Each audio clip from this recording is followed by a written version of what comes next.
Эльвира Олесова – молодая мама. Попасть с ребенком на прием к педиатру для нее не является большой проблемой. Уже в течение года Эльвира пользуется предварительной записью к врачу по интернету. По ее мнению, это позволяет намного сэкономить время. Я с ребенком.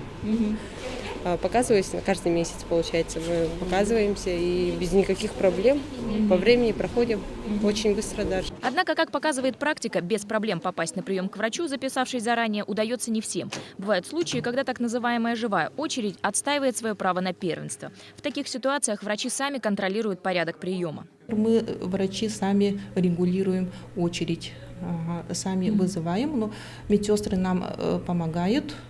И если человек пришел вне расписания, мы можем их посмотреть между людьми. Как-то выходим из этого положения. На сегодняшний день система электронной записи к врачу действует по всей республике. В Якутске попасть на прием к врачу с помощью интернета можно в 19 медицинских учреждениях, включая больницы и стоматологические поликлиники.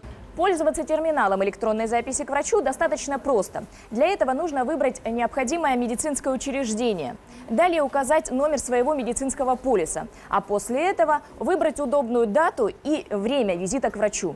Записаться на прием можно и находясь дома с помощью сайта. Алгоритм действий такой же. Необходимо указать номер своего страхового медицинского полиса и дату рождения. В некоторых медицинских учреждениях города большинство пациентов уже активно пользуются системой. Через электронную очередь, как уже было сказано, мы делали обход, почти 80-90% пациентов именно попадают через электронную очередь. Как отмечают врачи, даже в период высокого подъема заболеваемости ОРВИ и гриппом большого наплыва пациентов не наблюдалось.